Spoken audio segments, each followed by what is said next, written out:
All right, we're live, people. I'm back again. I'm here with a special guest. You know, he's my guy. We should do this a lot more often, but he's a busy man. He's one of the most difficult people to get a hold of. You know, when you're running the mafia and them things there, like, don't hit me up back, man.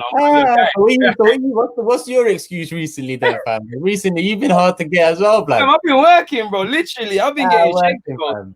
I'm not like you, man. We all don't run Wood Green and Tottenham High Road and Green Lane and doing money fronts and the rest of it, cuz we're not like I'm on the outskirts of London now, G. Man's in the peaceful areas now. What are you saying? You bust out with the usual sticks? Well, it's peaking there still. What you been saying though, man? Because obviously we won the FA Cup. I ain't even got to speak to you too tough about that, man. How did it feel to end the season kind of positively? As much as we can call it that. Yeah, obviously to win a trophy is the be all and end all every season. Do you get me? There's one trophy I don't rate, and that's League Cup. Aside from that, I rate every other trophy. Obviously, the FA Cup comes behind League and Champions League and whatnot, but it is what it is. I think we're one of 3 teams to win some silverware this season in England. So not everyone can relate. That says something, you know. So it's how you look at it, you know. Obviously, in the league top 8, it isn't that. Silverware wise, we won something. You know, you can get something from that, but to finish the season in that way, it probably showed me that Arteta does know how to work tactically, because he had to do a lot of things tactically post lockdown to kind of get a hell of a lot of stuff. Yeah, so it's more. It gave me a bit of hope moving forward more than anything. To play devil's advocate, would you swap FA Cup for finishing 4th purely because it's a difficult one? Because I can't fault people that say yes and no. On one hand, it's a trophy. On the other hand, top 4 is vital. Like, we're just in the Champions League for the sake of it, but it's vital. So what do you do? At this stage, it doesn't matter to me, one or the other. You know, at this stage, I can't pick one. The only reason I say that is because if we was to get into Champions League to lead it, you know we're not going to fare well, fam. You know it's not going to go well. It's long. It's better again. Bro, I'm 32. Do you get me? So I'm like, do I really want to get into Champions League just to talk to man about playing Barcelona, Bayern Munich, playing Juventus? That man grew up playing these teams. It's not a big thing to me to be playing these teams. I don't crave playing these teams. I crave beating these teams. And if we can't do that, there's no point in it. Yeah, so I feel like right now it is what it is. I'd probably rather take the FA Cup last season because we are not ready for the Champions League.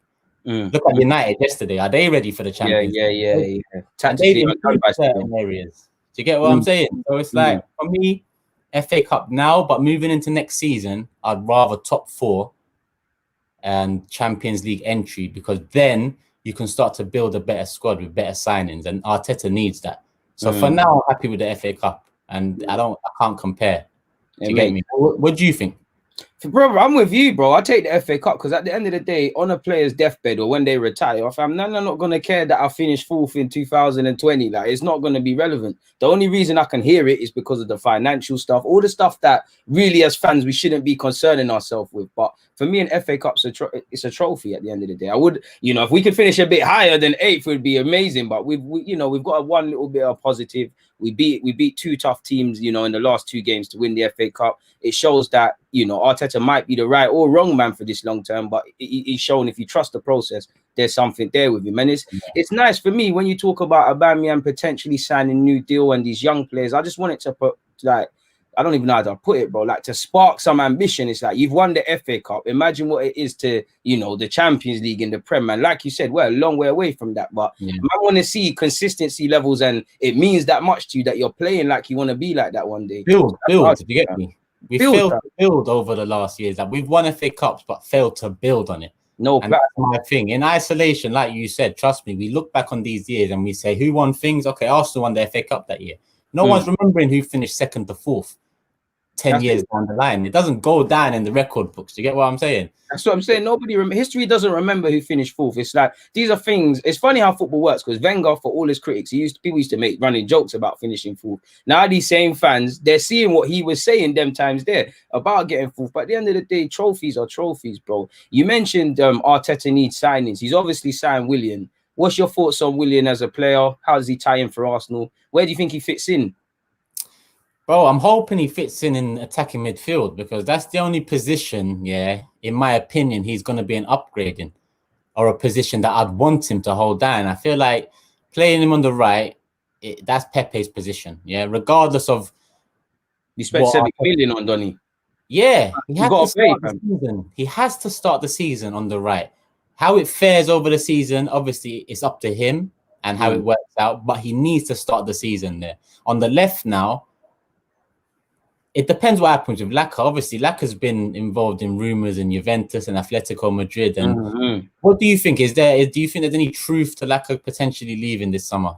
I think there is, but it's a bit of a gazy one. It's like, I think there's truth in potentially the club want to move him on and he's open to leaving as much as staying. But I think it's at the end of the day, money talks. Like, the only reason I wouldn't move Lacazette on, because on ability, I don't think he's of the level of Lacazette. He doesn't score 20 league goals. That being said, he's got many things over 38 games that he helps us with. The problem with Lacazette is the age and the wages. And when you look at the goal return, for as much as I love him and as much as I say big games, the work rate he does is underrated.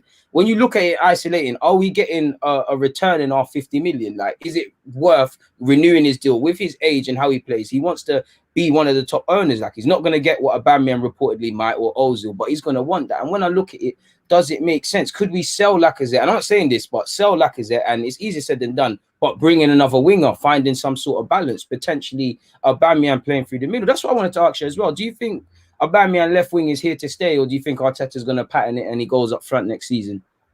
Bro, I'm thinking he has to go up front. That's why I asked about the Laka thing, because that's why I see Willan in the attacking mid, because if it's not Oba on the left, it's Saka for me.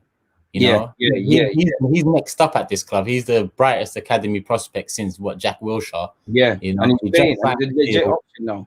We've given him the number 7. Like, in my opinion, it should be Saka, Oba, Pepe, and Willan as the front 4 as it stands. Do you get me? With Martinelli challenging, with Reece Nelson challenging, and on the wings with potentially Lacazette if he goes, maybe Nketiah challenging. Not challenging, but backing up. Good problems, innit? Good problems. Yeah. You might not play. Like, literally, start to build a better picture. Do you get what I'm saying? I would have preferred Coutinho to Willan, but it is what it is now. And regarding Oba up top, I feel like he just turned 31 this summer.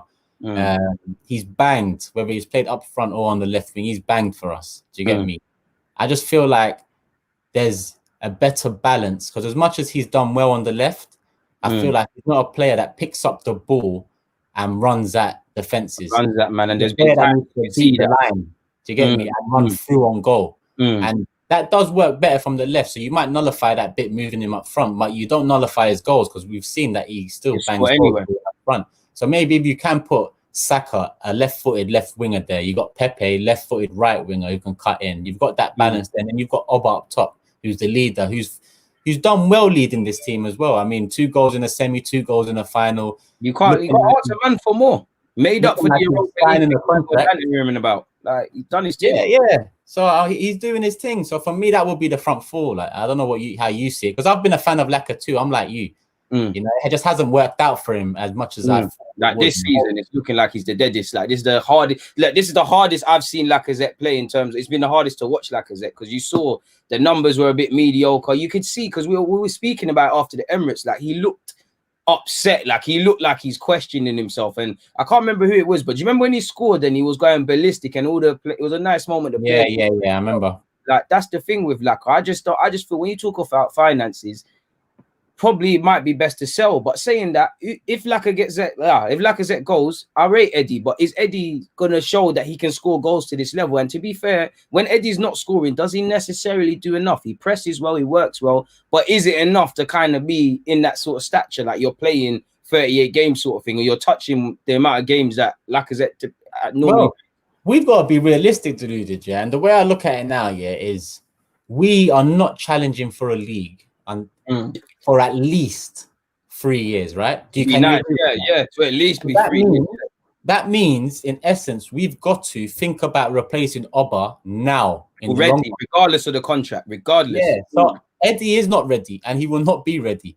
Do you get me? He's never going to be ready to be number 1 striker at Arsenal Football Club. And he can contribute. No disrespect.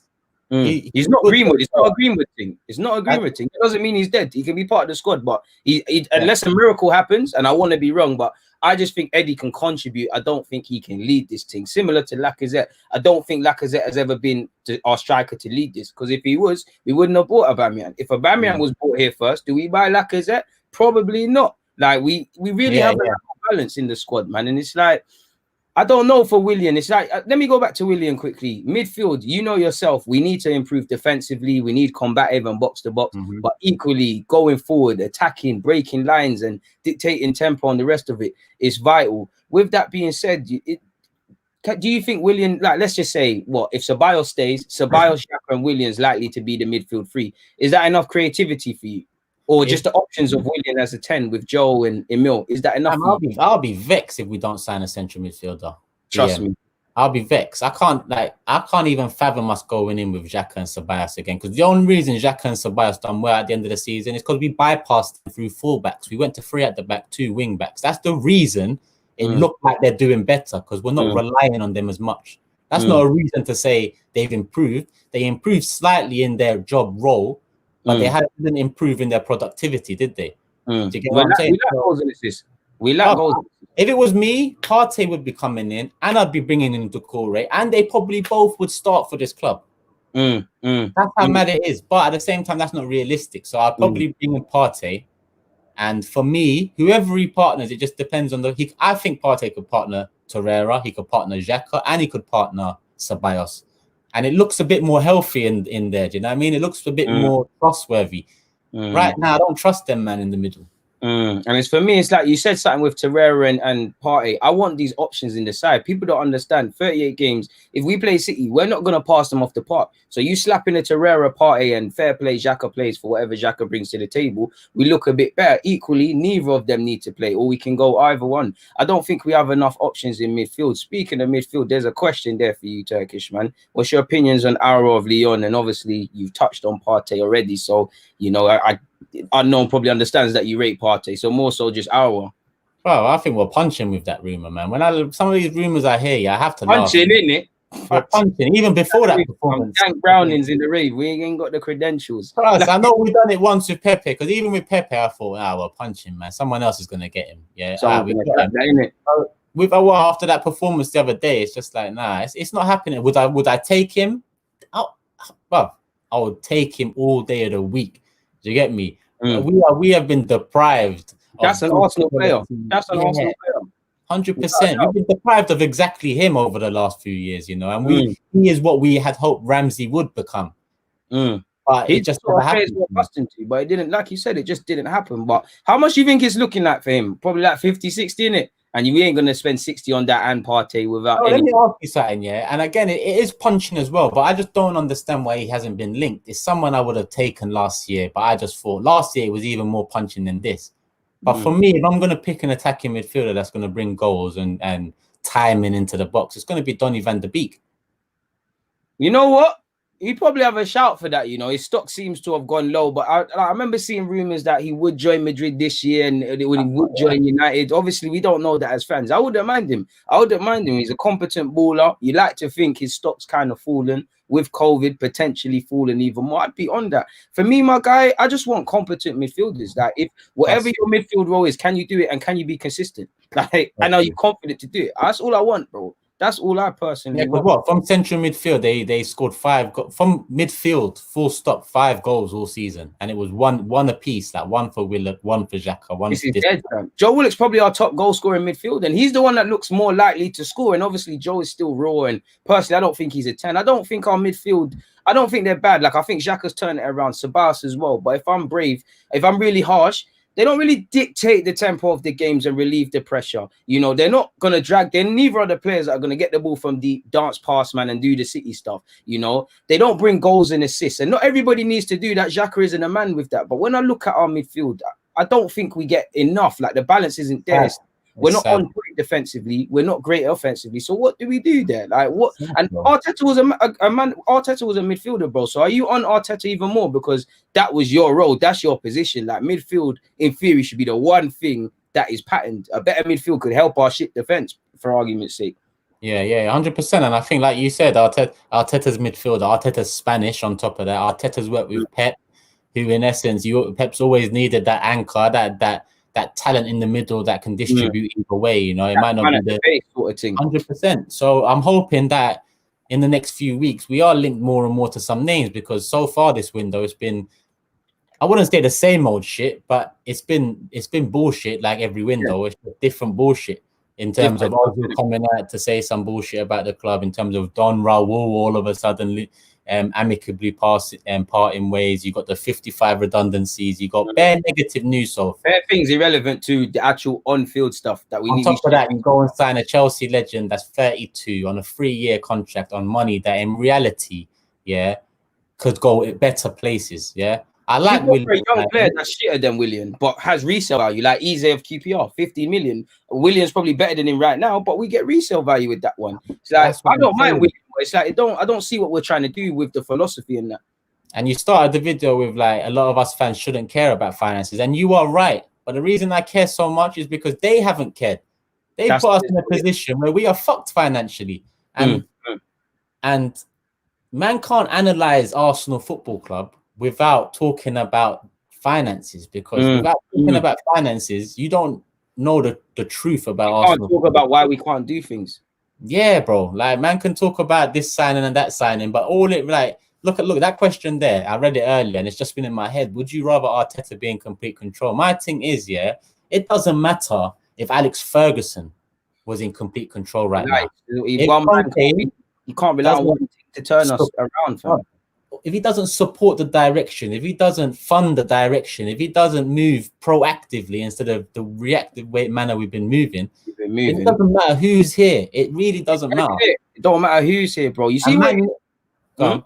Now, do you know what I was going to say? Do you know what it is for me? It's like the Ozils and these sort of players that need to be moved on is one thing. But then, for me, I'm more focused on, because Ozil, reality is there's players that need to F off more than him when we disregard his wages. As much as I want Ozil to leave and stuff, for me, it's the Socrates. He's on 95 bags. He's got a year left with COVID.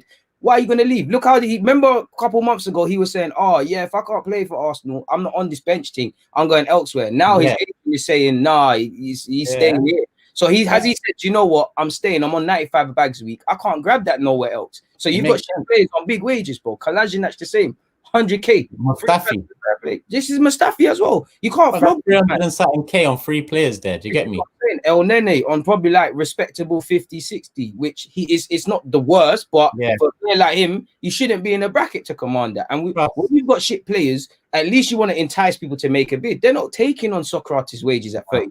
And he's not like a Van Dijk, a Ramos or something where he's old, but he's still 30. He's not 30, bro. So it's like, do you think we can actually do when I say 100% of the work? I obviously know we can't get bare players out, but do you think we could do, let's just call it 80% of what we would like to see to move this club forward in one window? No. We can, we can, but we won't. Do you get me? We won't. Yeah. We can.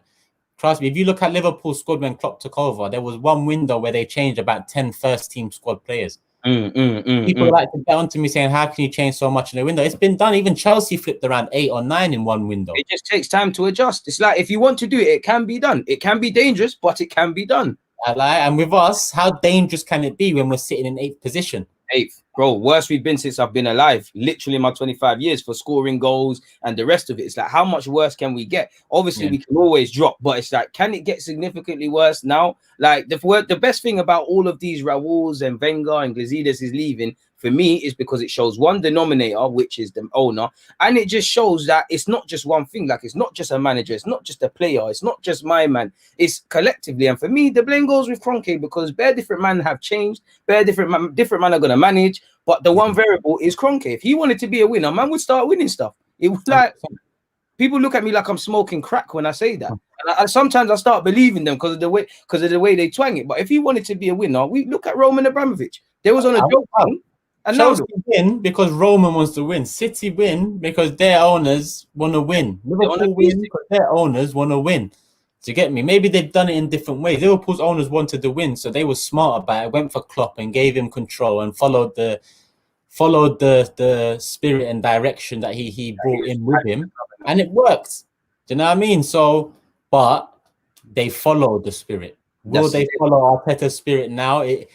Who knows if Arteta's going to be a top manager? We can't say yet for sure, you know. So for me to say, would I give Arteta complete control? It's far too early to even rate him that highly. Do you think they back him though? Saying that, do you think they back him because like apparently you heard that Arteta and Edu complete control of the transfers or whatever. Don Raul, for whatever reason, whether it's audit and streamlining, he's lost that battle. So it appears that Arteta we're going against this model of the head coach and giving Arteta, I don't want to say complete control, but significantly more control. Does this indirectly tell you or us that Kroenke is now fucking with him and it's like, you can do your thing now? You can kind of have a free reign thing? Or is it just a show?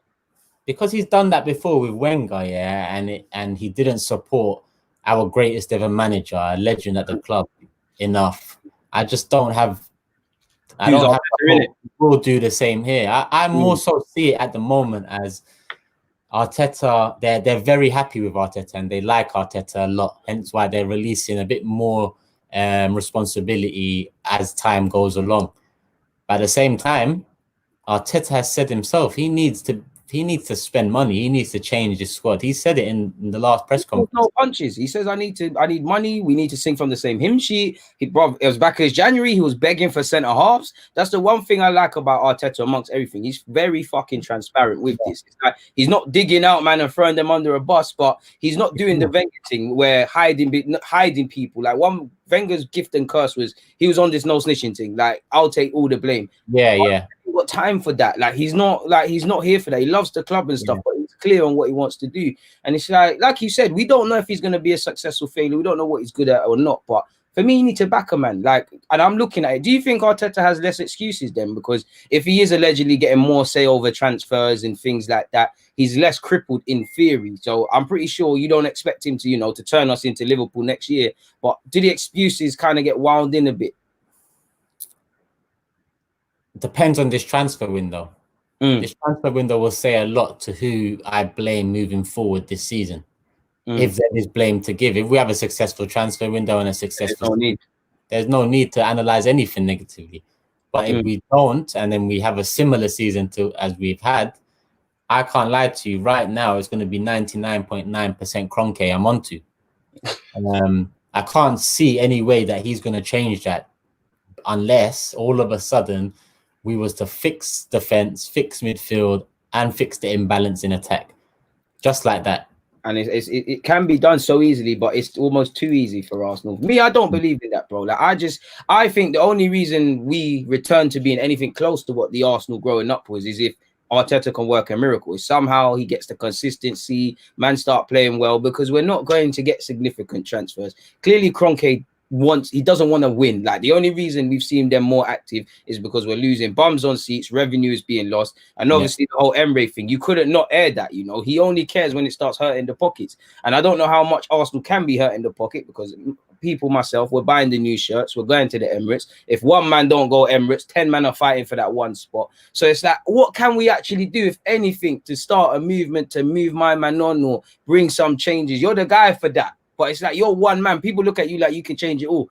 Like, I don't feel I'm the guy for that. Trust me, man's got my own life to deal with. Do you get me? Man tried last year to do that little kit protest thing. I tried to.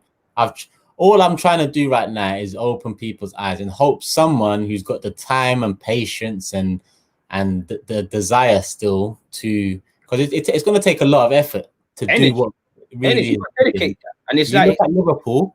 Like, I don't know if you know, but with regarding Liverpool and their ownership, they've got that spirit of Shankly group and website, and that's a Liverpool supporters group who they're essentially the go-to for Liverpool in terms of agreeing with fans on direction moving forward and plans and whatnot. We don't have that. We have a fan base of little people all around, People think they're important and shit. Exactly. You see on Twitter some people saying, yeah, they fed a couple fans that we know the information a couple of days ago. Like Arsenal are going to just pick out these two fans and say, yeah, you know everything. Blood, like if there's a leak, there's a leak. Everyone knows people, and if you know someone working for Arsenal in the right places, you're gonna know a bit more. But it's about unity, deluded, and man don't like me because I started on AFTV. Do you get what I'm saying? So that was a gift and a curse, bro. It's a gift and a curse because I wouldn't have a voice without AFTV in terms of 20,000 subscribers on YouTube. Don't downplay yourself, man. You would have got that either way, bro. Well, yeah. Well, obviously, it's different because I look at. That's why I've always respected your thing, and I messaged you from early to tell you I respect your thing. Do you get what I'm saying? And me and you linked up from early. But for me, it's just like it's a gift and a curse in the sense of when I try and do something now off my own back, when I try, it's tainted with the same brush and label you and stuff because they say you're carrying on a certain way where other people weren't, and I think that's the annoying thing about AFTV. Well, not AFTV, but the stigma it gets because I get that a bit. It's like, bro, like AFTV is Robbie doing his thing, and it's like you can't tarnish man for one brush. If you feel I'm chatting shit, get on to me for chatting shit, but don't get on to man or you just because you see AFTV or whatever. Like it's silly, but you know yourself. We live in a day and age of agendas, and man will come with the agendas because they don't like you, and then they'll twang people who don't even like you into not liking you. It's gazy, this world, blood. It's gazy, fam. It's crazy, fam. I'm gonna even on Twitter, bro. Yesterday I must have been scrolling through Twitter. Lee Gunner tweeted some guy, some guy who chats shit on Twitter. He tweeted some guy saying, "You've talked shit about Claude, Lee, DT, Turkish, everyone." That guy now, he's replied saying, "All of them know where I live and haven't done anything." I don't know if you saw my tweet, but I tweeted him saying that all of this. Done anything about what? Like, I don't even know you. And he's like, do something. And I'm like, do something about what? And then he's like, that's what I thought. This guy's a big, fat, 40-year-old something man, giving it the biggin. And I'm thinking, like, what are you talking about? Do something. That's what I thought. Even till today, because I've had to put it on him because he chats shit about man. And what I don't like, is he tries to bully people like Claude and people like, he just tries to bully man. If you know something personal, he tries to dwell on that and he's spiteful online. I hate that. I hate that, man. Whether it's to me or to my guys or to people I know, I hate people trying to bully people. So I bullied him. I put it on him and made him feel away today. Do you get what I'm saying? And at the end of the day, that's the fans that online cause much of the division. Because they can't see the message. They can't separate. They can't say fuck Turkish, but what he's saying right now, I don't like him fucking, but what he's saying makes sense. Man can't do that. They can't see the message and the person separately. That's it. It's like saying I don't like Roy Keane because he's on Sky Sports and Sky Sports have Gary Neville and Jamie Carragher.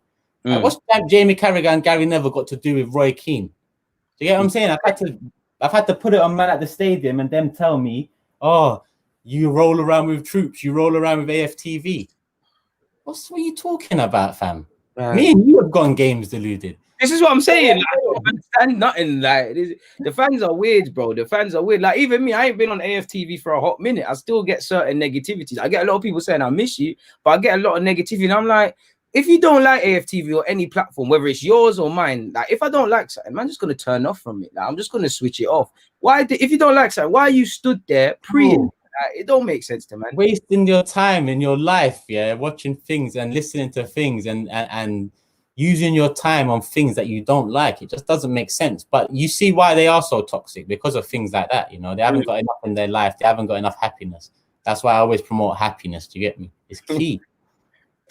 I think it's funny as well because like it's weird because I feel other platforms, not that I care what other people are doing, but there are some Arsenal fans that have, you know, said some negative stuff or controversial things, but they don't get the sort of hate that you might get or I might get. And I feel that's too subjective. It's too subjective. People play favorites way too much and it's antagonizing. 100%. That's why I try and stay off Twitter as much as possible. Sometimes it's entertaining.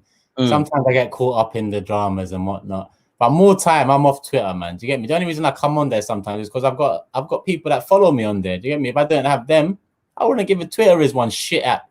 Insta, I like that. Pictures, upload, leave it. You get me? So you got 10K subs. You need to teach me how to grow that. You're coming up, fam. When we first linked up, you was on like 600 followers. Now you're on like 3K, bro. Yeah, like 3K. We're doing all right, but man need to get that swipe up feature. It's coming, man. It's coming, fam. You got years on me, bro. Don't worry about all that.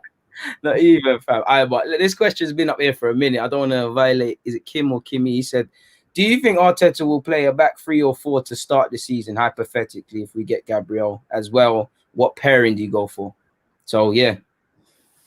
I think he wants a back 4. I think he wants a 4-3-3. You know, I think we only went back 3 because of that Xhaka Ceballos. What I said, it wasn't working in the middle. We don't have enough quality in the middle. So I think going through the wing backs where we do have more attacking and transition quality, I feel like in Tierney, Maitland-Niles, Cedric, Bellerin, Saka, we've got more offensive and defensive threats than in the middle. I feel like they're better in the transition than Ceballos, Xhaka, Torreira, anyone in the middle. So I think Arteta was smart doing that. But moving forward, if we get the transfers he wants done, we go back through the middle. I think 4-3-3.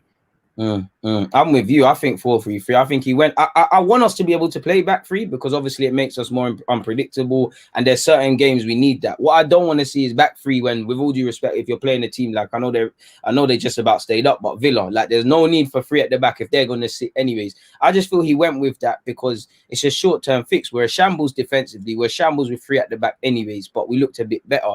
And then it's like what we said about Aubameyang. It's like Aubameyang left wing, my man in the middle, Xhaka and Ceballos. I don't know if he genuinely wants to do these things or they're just quick fixes. These things are working. I'm going to do this thing to the end of the season, bringing in Mustafi. So I'm sharing with you. I think it's a 4-3-3 thing or 4-2-3-1 or some variation. Yeah. Like something like that, you know, depending on what he does with the strikers is down to him. But I think that in relation to a pairing, if we get Gabriel, I like it to be Gabriel and Saliba, but realistically, that's not realistic, at least in the short term. It's probably David Luiz and Saliba or Gabriel or whoever. So that's that's how I see it as well. Exactly the same.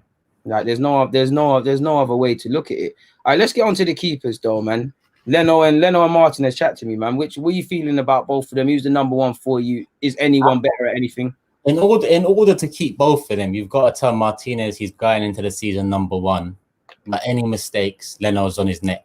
Yeah, you've got to tell him that because I feel like they'll both understand that. That's a smart way to play it. If you now tell Martinez that Leno's going to start, he's going to ask to leave. So you have a problem. If you tell Martinez, listen, you're going to start, and if you tell Leno he's keeping his position, Leno can't really argue. He'll understand. And you go into the season with both, and then you make a decision on that next summer because Lord knows we got enough to solve right now, then add keeper or backup keeper to the problem too. Do you get me? You know, let me play devil's advocate, yeah? Would you sell Martinez if you got offer of 30 million? 30 million. You could reinvest that. I mean, you look at some of these. On one hand, I want both to stay, but there's not too many players. You know, if you look at a 30 for Martinez, change for Maitland, piece for Holt. You know what? 30 mil is probably all right. Cool. 30 mil. I'll fucks with that. I'll take that. And you got a price in it. See? From 10 games, because I'm thinking he could build on his value next year, but he could also diminish his value too. Like we don't know how it will play out. So yeah, 30 mil is probably the minimum I'd take this summer. Bro, I'm not going to lie. With Martinez, it's a weird one for me because he's been a revelation. He's been playing form. I think he's got his spot. But it's like, I rate him because it's like, where was this player before? Because it's like, you didn't come out of nowhere. You was playing in the Europa League. And I'm sure he used to look a bit shaky in them things. Yeah. Is it because he didn't? What do you think it is? Is it because he wasn't number 1 and he was hungry? I hear we got a new coaching staff when Arteta came. Is it because of that? Has it just clicked for him? Sometimes it's just timing, you know. I think maybe it was the right time for him, like right age, right experience, right knockbacks, right setbacks, right everything. It seemed, you know, and he grasped it with both hands. Like you said, he's even had loans that haven't been successful. So it's surprising that So it's surprising, but at the same time a blessing because at the moment we'll either have 2 good keepers going into next season or we'll have some change to work with. What's your feelings on Leno as a keeper? Like when you compare both of them, is there anything you think Leno does better than Martinez or vice versa? Which one makes you feel calmer in goal? I think Leno's clean the better shot stopper. But Martinez is much quicker off his line. He dominates the box better. Better as well. Yeah, definitely. And he's better on the ball. He isn't the best on the ball, but he's better than Leno. My thing is, Leno has been one of our best players since moving to the club. It's not saying much because we've been shit, but you got to have some loyalty to get me. And can't just cast man out.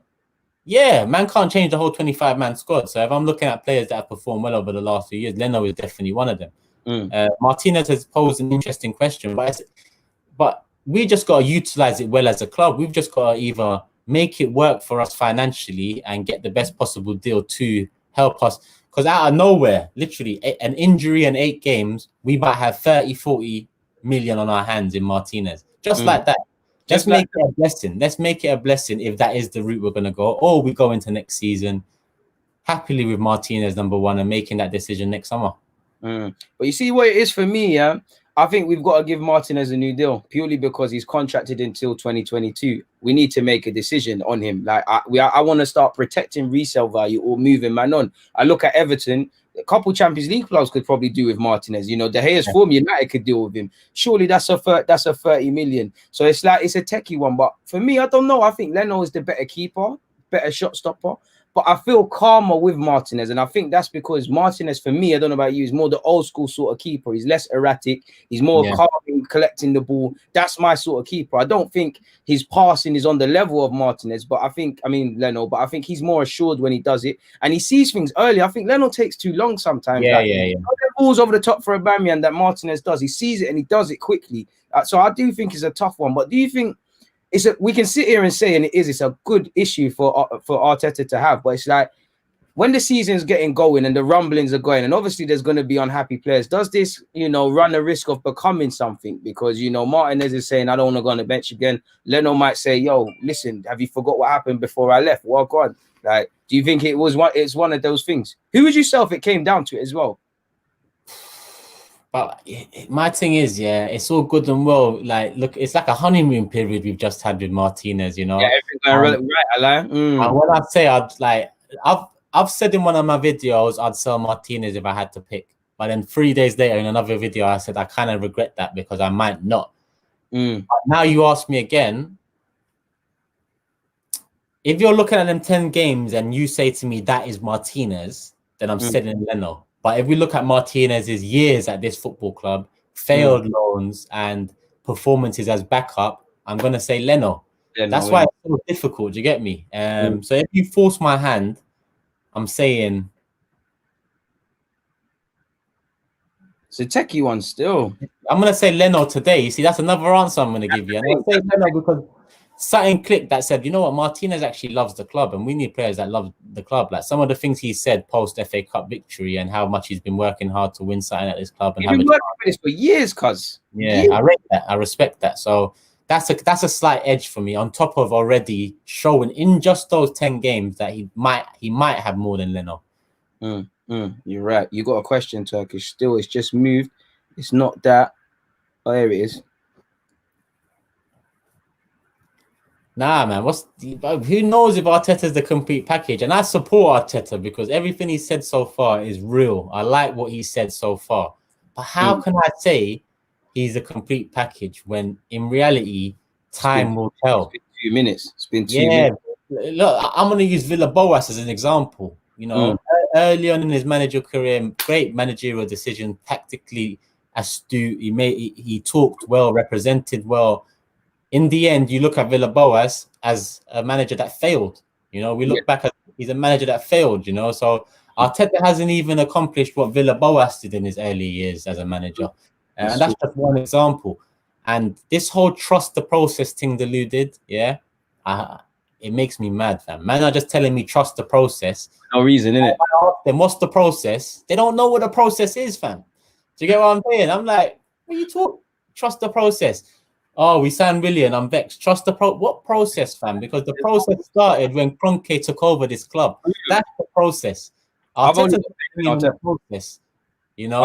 faith in Arteta, fam. Literally, I don't have faith in people above him. Obviously, this guy said greetings from the US. Edu and Arteta working together on signings. Sounds like Dean and Wenger-esque partnership on the horizon. What are your thoughts on that, guys? What's that? I do Arteta working on signing. Sounds like a Dean Wenger. But that's too much to say. A Dean Wenger-esque partnership. Be careful with that. Again, like until they do something, they're nothing.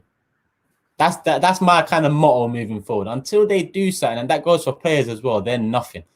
Because we continue to, like, a lot of fans rate players off the back of what they've done for other clubs or their nations or what they've won in world football. It's about what this club right now, fam. What are you doing here, bro? What are you doing here, Willian? I don't care what you've done over the last 7 years. I've rated you, but that slate is clean now. That plate is clean. It's time to earn the thing now. Prove yourself now. Another one. What is a successful season for us next season? For me, it's like I want top 4 and I want to get to Europa League final. It's very much this season and the same as last season. Is it any different for you, my guy? Nah, no different. Like I said earlier, I think we need to get into Champions League next season. So if I'm going to put that in order, I'm going to say Europa League winners, top 4. In that order, that's what I'll take in terms of priority. Europa League, top 4, FA Cup. I mean, someone's got something that they believe is right up your street. Turkish will understand this. Kroenke sacked Sanye after he pocketed money, not after we came 8th. Shows his priorities. I don't know if that's true or valid, but he seems to think for that one. In the video, in my video when I did the Raul Sanlé, obviously it was early on after the news, and it was rumored that Pepe cost about 52 mil, and then the 20 mil on top was skimmed off by agents and Raul and a couple others. I believe it's feasible. It's feasible to believe. It did at the time, but when I read the statement, I never believed it, because Arsenal Football Club, if you take £1 million off this club, £1 million, they'll take you to the cleaners, bro. They'll go all over the news. They'll take you to every court in England, America, the world. You're done. You're done. You get what I'm saying? They're not doing a statement saying we thank Raul for his contribution. Yeah. You're getting rubbed out. I feel like it was just I feel like Raul was probably one of the redundancies. And even, the Lille president come out today or yesterday and said, yeah, he's not involved in that's bullshit. Yeah, he said that's bullshit. So for me, I feel like that was just banter rumor started by other fans to knock Pepe yet again. The one time Arsenal Football Club overpay, well, we've overpaid for Xhaka. Yeah, we get big names. The one time we overpaid, all of a sudden there's a rumor, there's an investigation. Who's investigating Ndombele then? Who's investigating Pogba? Who's investigating all these other big names that have failed to perform in this league? All of a sudden Pepe is being investigated. It's life of an Arsenal fan, fam. You're right. On the topic of Pepe, now that the season is done, what are you feeling for Pepe as a whole? Like, what would you give him out of 10? How do you think he's done? Do you think he needs to improve? What's your just feelings on Pepe as a whole, bro? I'm going to give Pepe a 5 out of 10, a bang average season. I think at periods he was touching on the 3s and 2s, but at some periods he was touching on 7s and the odd 8 here and there, maybe including the FA Cup final. I feel like with 3 managers and inconsistent game time, you can't give him less than a 5, and you could possibly give him more, given that statistically he's had the second most goal contributions. He's done his job. I think from what we've seen he is our most all-round player in terms of he can run at defenders, he can score from inside, outside the box. He's got an array of talent. It's unlocking that talent now that makes sense. The same way Firmino unlocked Salah and Mane. The same way Fernandes managed to unlock a bit of Martial and Rashford when he came in. We need to start building around to unlock our talent. And I feel like it's a big season for Pepe because I expect him to step it up, but I also expect him to be starting. I don't want none of this in and out the team business. I want him to start, fam. You need to start and play. Do you know what it is? I think we tried the whole playing him through his form, and then it just became like, you're getting your confidence has been knocked. I think for me personally, I think Pepe needs to. He seems easy going. I want him to be a bit more like Henry. I don't mean player wise; he's not in the same bracket, but I mean be more demanding of yourself, be more demanding of your teammates. It's like it's a humble thing. It's like he doesn't realize that you're 70-odd million man. You need to make the difference, and you could say to a degree. Aubameyang's the same. Obviously, he makes the difference, but you don't get that. Aubameyang seems like he takes everything in his stride. I want to see that from Pepe. And I find I got to ask you, what do you feel Pepe has to take accountability for because of his iffy season? Because I feel we have to cut him some slack. Like you mentioned perfectly, he's had numerous managers. The team's been crap. He's not had a right back to. Yeah, I'm gonna give him a 6. I was wrong. I feel I've done him hard, man. One day, innit? You're listing the things, and I'm saying, man gave him a 5. No, 6. Yeah, but yeah, like all of them factors, he's had different managers. The team's been crap. There was a time when none of our attacking players were excelling, still adapting. All of these things are valid, but it's like when you look past that and look for reasons, and you look at Pepe himself. Do you think there's anything Pepe could have done more himself? Because I feel at times his decision making has been poor. I think he's reacted and improved defensively, but at some level, I believe he's got to take accountability. I think he's suffered a culture shock as well when he came to this league too. Definitely. I think that he does take some blame. I think if out of 100%, I'd only give him maybe 10% of the blame, which is unusual for me because usually I'm an advocate of blaming. You know you done it right when you're only saying 10%. Jesus. Yeah, the only reason I say that is because, look, I'm going to look at Delu. Did you play football as well? Imagine going into a club, into a new country where you've come from being the man, banging, and then to come into play second or third fiddle. You haven't started the season. You come with a big price tag. When you do start, you're not consistent in terms of the whole team. You're in and out the side. The team is not doing well, let alone you. Then the manager changes, and it's all mad. Do you get me?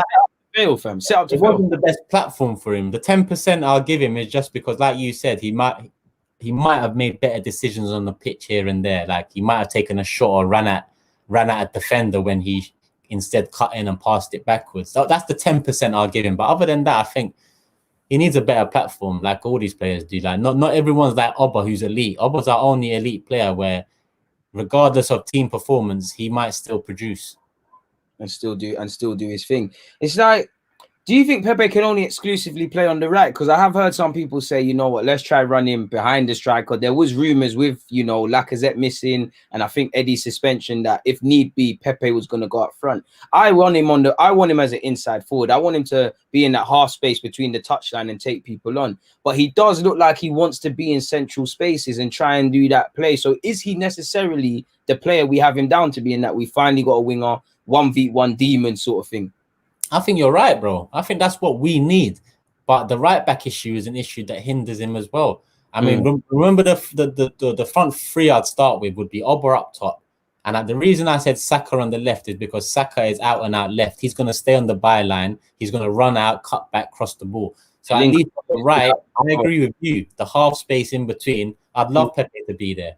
The reason fans are more now saying maybe look into a new position is because obviously we're not getting the ball to him quick enough. At times, he is in that half space. He wants it. It doesn't come. He has to pull out more wide. It comes then. There's two defenders. You don't have a right back overlapping. It's peak. Maitland knows it's peak. So until there's some consistency behind him in the middle and transition fluidity-wise, we're all going to suffer. You know, we're all going to suffer. So I understand what you're saying. That would be perfect. But we just need to transition the ball better. That's why central midfield is so important. And Partey doesn't solve that quick transition. Yeah, because that's not him. Yeah, not him. Defensive and athleticism and box to box in the middle. But creatively, we need someone else in there that's going to... Because Ceballos doesn't look like he's staying. That's not even confirmed. That's not confirmed. That's what I said. Even me, it's like we're all planning for him to be here next year when it's dangerous, because on paper, he's not our player. You can't really, people smash the like button. Please smash the like button. Yeah. Subscribe to Turkish shit as well. You don't know who he is and where to find him. Do you think we have a problem with pace in our team? And I don't mean we have a lack of pacey players. I feel since Aubameyang's been here, it's incredible his goal scoring records, because there's, we can pinpoint the rare times Aubameyang scored Aubameyang goals, like in the FA Cup, Spurs in earlier on, where it's balls in behind or balls into the space. Very rarely it's that. Pepe the same, like you touched on it. He said we don't feed them. Do we understand these sort of players? Do we fully understand them? Do we fully utilize them for you? Nah, again, it comes down a lot to the transition, man. Like we've got the pace, but if you don't move the ball quick enough from defense to attack, it doesn't matter what pace you have, because pace is only valuable on the counter. Yeah. You know what I mean? Pace is not valuable when a team is set up in front of you and they're hard to break down. Because you're going to run into nowhere. You're going to run, like you see with Pepe, he runs into blind alleys at times because there's too much man around. It's dead. Yeah. That's why, like you said, our midfield need to start breaking down teams or trying that difficult pass or just doing a bit more, really and truly. 100%. Like, we don't often go one-on-one like with the keeper. Oba does, but Oba does that from a left-wing position. When Oba goes up top, when he was up top the first season, there wasn't many one-on-ones because we are not quick enough in that transition, and we haven't been since Xhaka's joined the side. Coincidence or not, personally, I don't think so. He's slow on the mobile. Our transition is slow on the mobile. That goes hand in hand. So I feel like until the transition quickens up, then we can start seeing the best of Pepe, and I think seeing the best of Oba. I feel like Oba could have produced more given a better platform. Trust me. 22, could he got 30? Like, could he have got 30? 100. We don't have a midfield that supports him well enough. When you set up against Arsenal, you defend Oba, you defend Pepe, you defend Tierney's overlap, and that's it. And that's it. It's done. You know the midfield are going to do sideways passes. You know, fair enough. If Maitland-Niles is there, you might get a bit more going forward, but nothing too much. Bellerin is, you know, he's not a modern-day fullback anymore. So I don't know, man. But we got a super chat. We are far from the finished article. Agree with everything you've said, Turkish. Kroenke needs to get his paper out his pocket. Big up Deluded in Turkish. He used the Turkey flag. Love for the super chat, my guy. And yeah, man, you're 100% right. We're far from the finished article. And you've got someone else saying spot on Turkish, agreed Turkish. This is why we brought him, because he understands football and he does his thing for me, man. He, you know, it's refreshing speaking about football with someone that understands. There's a question right up your street, and I've purposely been avoiding mentioning this man's name because it gets your emotions going still. But they've said, what do you think is going to happen with Ozil? Because I heard he's getting a 1-year extension. I very much doubt he's getting it. Taking it out. He's boying it. He's trying to get me mad, isn't it? At the end of the thing. Nah, he ain't getting no extension, bro. Trust me, no extension, man. Ozil played out, and all I can say to a lot of people is I told you so, you know. All I can say to a lot of people is he hasn't produced one bit of nothing to prove me wrong, you know. And if people think I'm hating on Ozil, go back to my interviews December. Go back to my interviews the month before he signed that new contract and tell me, did I support Ozil or not? Because I did one interview that said we haven't supported him well enough. We haven't built the team around him well enough. We haven't done what we're talking about Aubameyang and Pepe now in terms of giving them the platform. We didn't give Ozil that platform. He didn't have the fast mobile runners. As soon as he signed that contract, the same way, if I sign a new contract at my workplace that makes me more money, gives me more responsibility, I know my manager is going to be more down my neck tomorrow. I know I have to produce more. I know I'm under more scrutiny, under more pressure. As soon as you sign that contract, okay, you want to be the star man, Ozil? Before I was saying they're not supporting you well enough. Now you're saying you want to be the star man, the anchor, the mate. Yeah, it's 1 year to go. It's a joke. For me, with Ozil, I'm an Ozil fan, but I mean, if you've been watching for the last 2 years in particular, we need to divorce. Both Arsenal and Ozil need to divorce. The numbers are mediocre. Is there a part of you that feels there's a way back for Arsenal? What I mean Ozil, but what I mean by way back is we can use him for this year, because I personally can't understand it. It's like we've got, bro, I don't get it, because saying loan him out is all fun and games, yeah? If I'm a club that's interested in Ozil, with the way he's playing, I'm not paying half his wages. I'm not doing that. And if he's going to be stuck at our team, I can't get my head around the reserve thing. For me, we might as well use him in some capacity because we're paying, man. Like, we're having FA Cup finals. Our top record goal score, record in terms of wages is not involved. For me, we're shagging ourselves. It's like, what do we do for you, bro? Like, if he can't be moved on, what happens, man? I feel like at the end of the day, listen, yeah, Ozil's played a game with us recently, man. Ozil's really played a game with us that it sits sour with me, man. Like, last year, Emery dropped him. Yeah, last year, Emery dropped him, yeah. January comes out with a Bergkamp quote on Twitter about you love the club. And listen, all his people support, yeah. He's done it again. He done it towards the end of the season. Arteta said he's got a back injury. Ozil posted on Instagram, I'm ready, dickhead. Undermining the manager. Now, this time, yeah, he's done it again with the Athletic. He wants, feel sorry for me.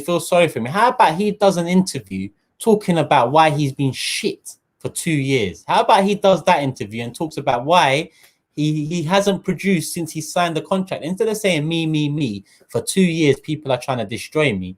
Tell me, for 2 years, why haven't you performed this, Ozil? You never want to talk about that. You never, ever want to talk about that. So my thing is, he's played a game for so long, yeah?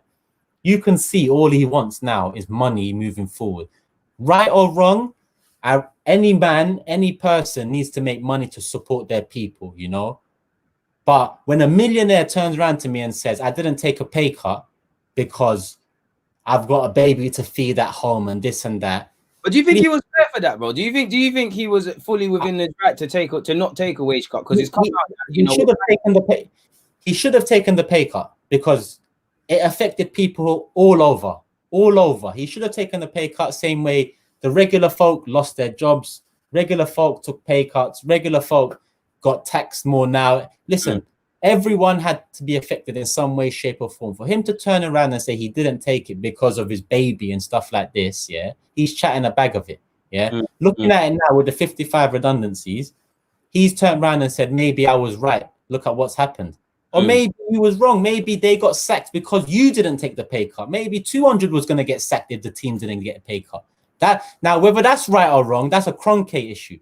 But it's the way he makes people. We should blame Kroenke a bit more though, because within respect to Ozil, I hear you. I fully hear you, Turkish. But it's like he's an employee of the club technically. Why are we looking at employees to save other employees when you've got a billionaire, multi-billionaire? You know, he's got Arsenal, he's got NFL or whatever. He's also married into the Walmart family. Should it be? Is it fair on him in that sense? I hear you with the wage cuts, but is it necessarily fair?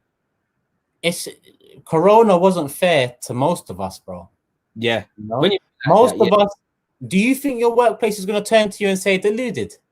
Do you mind going on furlough? Do you mind taking 5%? Or do you mind not working for nothing over the next 3 months? The bigger issues are going around, and this, you know, like whether right or wrong, that is a debate. You know, that is a debate. I'm not saying I'm 100% correct in what I'm saying now, but it's his persona over the last year. It sits sour, and in my opinion, moving forward, we've got Willan, who's better in attacking mid than he is. Than that. Yeah, so it's going to be more difficult now for him to get back in the team than ever, because last 2 years he's been in and out of the team, and we haven't had no one in his position, let alone anyone at his level or better than him. Now we do. Go on. Do you think it's do you think something? Obviously, we know the people above him want to move him on, but surely there's got to be like I personally feel Ozil is past it, but I do think he's unfairly treated to a slight degree purely because the club want to move him on. And I say this when Arteta first took over, I could be wrong, but didn't he play however many games in a row? It seemed like he weren't a world beater, but he had something. Then after the restart, you know, there's this kid, there's whatever, he's not involved. So you know, we say Ozil don't train well, he doesn't do this, he doesn't do that, but like he was like, what's happened, sort of thing. It's like I'm having a tough time seeing the whole picture of what's going on. Well, I'll be honest, yeah. People say I think I'm a good judge of character, and people say to me when I said this before, I don't know what you feel to do, but do you think Arteta comes across as the sort of guy, yeah, to drop Ozil because Kroenke told him to drop Ozil? I think yes and no, bro.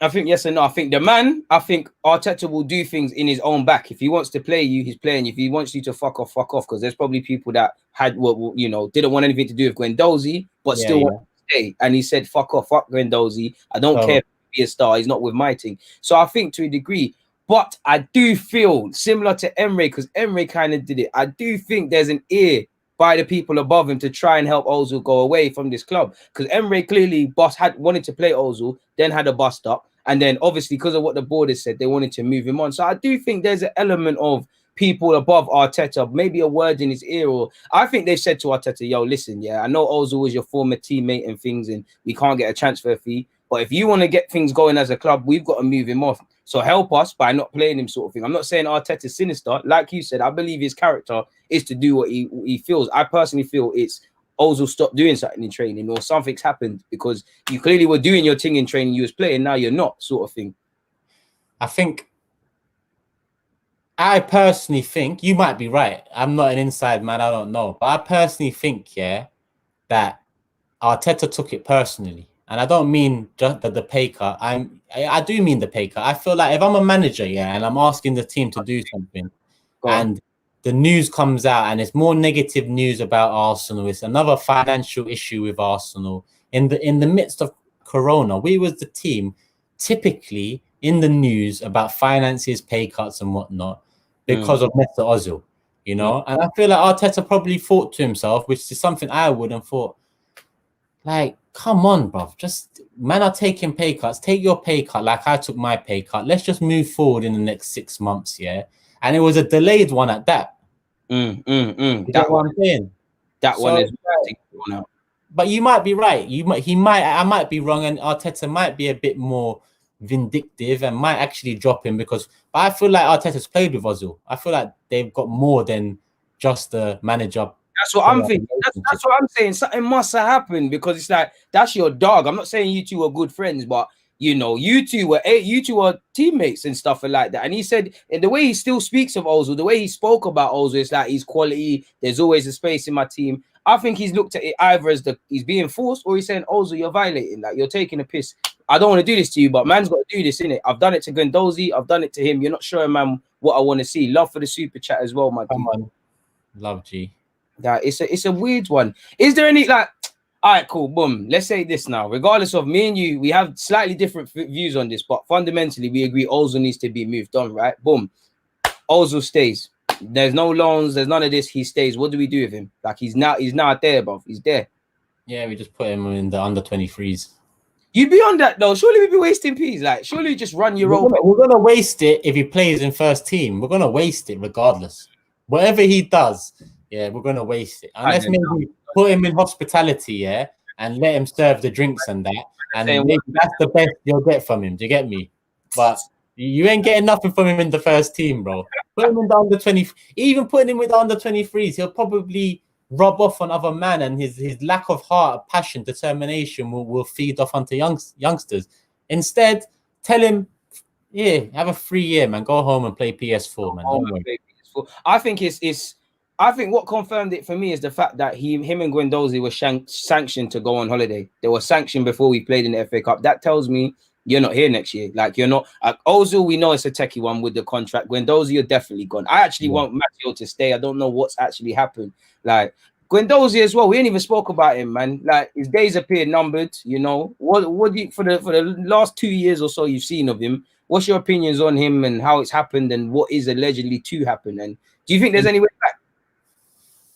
Probably 80-90% of my lineups in my match previews, I'd start Guendouzi in the last 2 years. I'm a fan of his, and he's a player that's going to get to the top. He's a player that's going to play Champions League football consistently. He's got the right mindset in terms of determination, heart, passion. But sometimes that floods over into arrogance and a bit of vindictiveness that he needs to wind in. Now, what he done against Brighton, what he done against Brighton, it wasn't right. You don't do that, you know. And if you did come to the office when your manager's seeking an apology and you don't apologize and act arrogant and ignorant, then in any walk of life, you're going to be reprimanded. Now, it's to the detriment of the team because for me, Guendouzi in the next 5 years is definitely the best midfielder we've got at the moment at this club. We're going to lose him. Yeah, we're going to lose him, but at the same time, a 19, 20-year-old can't be running the show. A 19, 20-year-old can't be going into the manager's office, telling him I ain't apologizing or I don't feel sorry and getting away with it. So I feel like... What does that tell other men? You know this. I see you flipping at football today, bro. If a man come out and said to you, if a man comes and said to you, "Hey, fam, I'm not sorry about nothing today," but you're not going to want to see that guy again. Yeah, you're going to tell him to suck his mom. It's probably going to be a fight. Really and truly. It's true, fam. It's true, bro. It's true. The fans are onto you about your show on AFTV, fam. They're onto you. This one made me giggle. I had to put it up, fam. He's on you. He sounds like... I don't know what's happening with them, you know. I don't know what's happening, bro. Like that, we was meant to do one like summer after the FA Cup final, but I haven't shouted Robbie. Robbie hasn't shouted me. I'm hoping I'm gonna shout him, and hopefully we can get one done before the Community Shield. Obviously, the Deluder will be on there as usual. But I know, man, I miss it too. Do you get me? So say that again. Are you gonna bring it to your show, man, and make it your thing? Because it is your thing, but your thing. Yeah. Obviously, man's got I've got big plans coming up in the next year or so with my channel as well as AFTV. Hopefully, anyway, definitely my channel. That's something I control. That's something I can bring. And this show with Delude, it's been a long time coming, but I do feel like everything happens for a reason. And if you look now, we're both on 22K. Like we're both doing well. We both built reputations up, and a lot of us, regardless of doing videos together or not, are always under my comments, Delude, do more with Delude. Under his, do more with Turkish. This had to come first. You see the big six I got coming back. Supporters Club, I'm going to bring that back. More stuff, fam. More stuff. Me and Rants might be coming with something, hopefully. I skipped past the comment. I missed it, but someone said Rants and Turkish. I'm trying to find it. We need that. Yeah, Rants and Turkish, realer than most. That should be out, hopefully, real soon. Don't spoil your surprises, bro. You're at risk of spoiling surprises. No, don't worry about that, man. Obviously, they get the scoop. These men get the scoop. You're on Deluded's channel, fam. Come on. See, this is why we're bringing you on, man. He's dropped some exclusives. Obviously, it's getting quite late, and I don't want to take up any more of your time. So, someone drop off a last question. But before that last question, I wanted to. Obviously, we've seen the season, but I've never actually asked you your player of the season and your worst player of the season. For worst player, I'm gonna say no Ozil because it's a bit easy, you know. So, excluding Ozil, who's been your best and worst players this season? It's still easy for worst. It'll be Xhaka for me. Turn on. Swear down. Even Bellerin. Not even Bellerin, because Bellerin I was already pretty much done with before the season. Oh, so it's irrelevant. You're already. Xhaka was coming into his third season, you know, and like he was coming into his second season under Emery, become captain. A lot more emphasis was behind. We play a lot better with Xhaka. He's a leader and this and that. So the reason I say Xhaka is because I expected the ceiling for Xhaka is a lot higher. Well, not the ceiling, but what my expectancy was a lot higher than Bellerin. Normally did. Bellerin tried, tested, failed over the last 2 years. You know, he's done for. Now Xhaka is done for, but at the beginning of the season, I thought, let's see if Xhaka can command this centre midfield spot. Let's see what he's about. Because I was confident going into the season with top 4. Look at what happened to us, fam. Mad. What about you? Actually, best, you said, isn't it? Huh? Best player without, you know what, same way you said I can't say Ozil for worst, I'm going to say I can't say Oba for best, and I'm going to say Saka. Good choice for me. I really like Saka's development this season, man. I really like it. I really like his maturity in left wing back, left midfield, wing back. Right. One game. Everything. Like I love the maturity. I love that he signed a new contract. And I wish him the best, man. So yeah, this season for me, the best Saka, the worst Xhaka. Yeah, for me, best. No Aubameyang. I'm gonna be like you. I'll give it to Saka. Toss up between Martinelli. I'll give it to Saka because Martinelli obviously got robbed by injury. Worse. It's a techie one for me still because I'm done with bare man. You know me. I'm a romantic when it comes to football. I'm with the academies and the young players and stuff. I'm a big fan of Holding, and you know he's had his injury, but some of the decisions I've seen from Holding, injury or not, man's not getting it. Like that pass he did where he made the mistake against Liverpool, he's charging out of defense, then clamping Mane. He's looked terrible. Yeah. As well, bro. Bellerin, I love Bellerin. You know, he gets the club. I like how even though he pees me off with some of the things he does, he's not afraid to be himself. But for me, it's like some games I'm like, yeah, Bellerin is back. Nah, he's dead. Nah, he's that. He ended the season strongly, like we all did. But it's like I feel Bellerin, another one who had the injuries. Do you know what? It's Kolasinac, you know. It's Kolasinac, fam. Yeah, that makes sense too. That was my second one, to be honest. Yeah, bro. Do you know why it's Kolasinac? Because anytime he's been in there, apart from when he was part of the back three, he's looked shaky. Or if he's not necessarily been ripped, he's not offered nothing to the table. And it's like we've got a man on 100 bags, a man that, you know, when we signed him, man was saying he's been the best in Bundesliga, he's been this, he's been that. He's not terrible. He just hasn't, like, when have we seen some real consistency from Kolasinac, bro? Like, I ain't seen it. And you know what is funny? I'm looking at some of the comments and just thinking, like, some people are saying him, some people are saying him. My thing is, yeah, when you ask the best player of the season, it's going to be one of 4 or 5 players. That means when you ask the worst player of the season, it's going to be one of 20 players. Do you get what I'm saying? Because there's no middle ground at this side. It's either you're shit or you're good. Do you get me? Facts. The way you said it. And out of the best players, it's going to be Oba, it's going to be Saka, it's going to be Martinelli, it's going to be Tierney, it's going to be Pepe. Leno, sorry. That's probably going to be the names we pick from in terms of best player. It's a tricky one, but is there any underrated performance for you in that they've not necessarily played shit? They've not set the world alight, but their performances have gone under the radar. Because I tried to ask myself this and I couldn't come to a conclusion. So I thought, can someone else throw one? Underrated. It's a mad one, you know. I can't, nah. It's a struggle. Yeah. If I had to throw it, you know, I won't say Tini because Tini could probably has a shout for player of the year. You know, I'd probably say fucking, what's his face, man? Oh, his name's left me now, so it's probably no one. What's his name?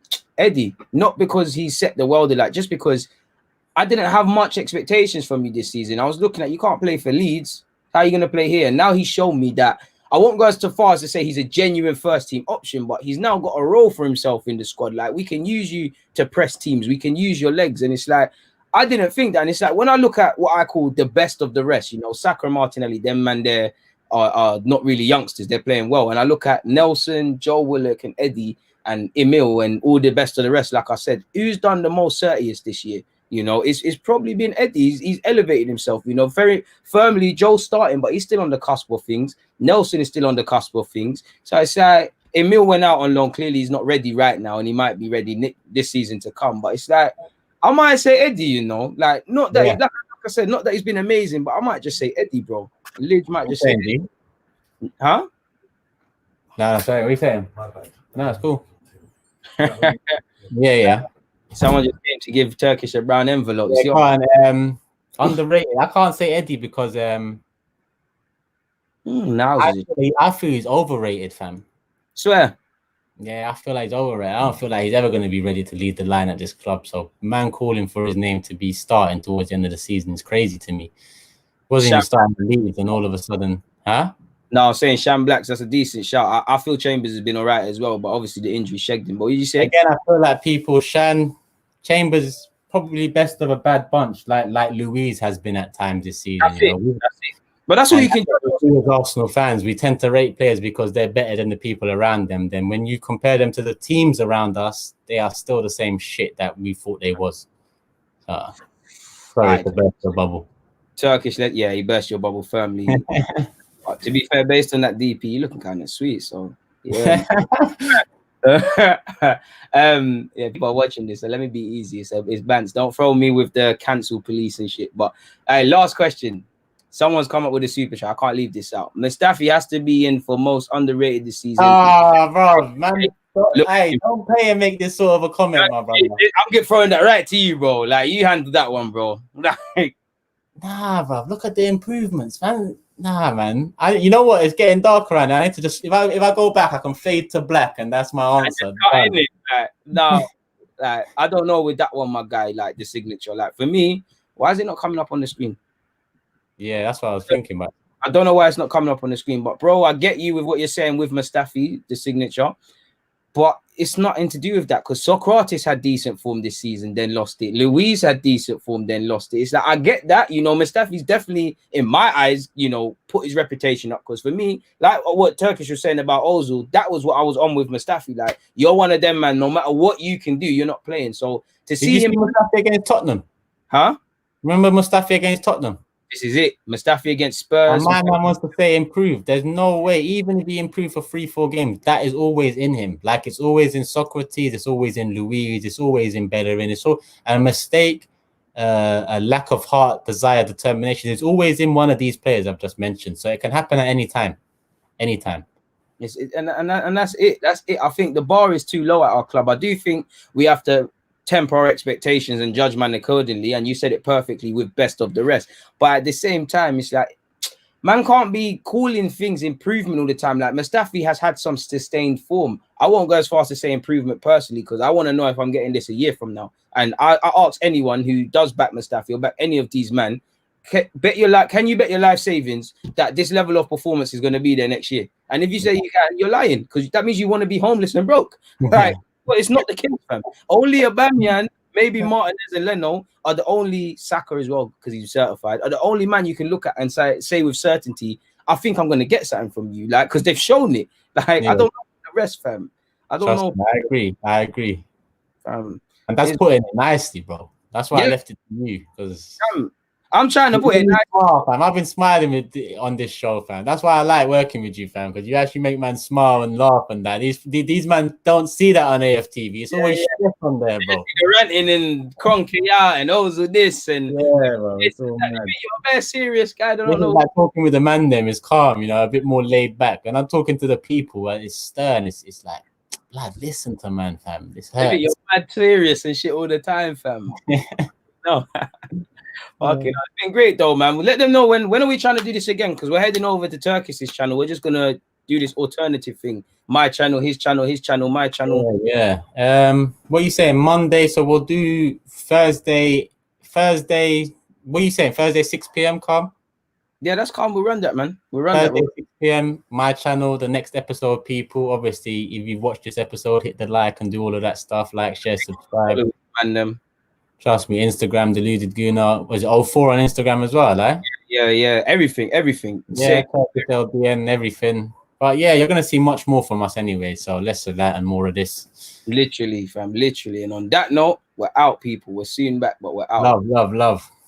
Come on. Well, all right, we're not out yet, people, because this fucking thing won't end.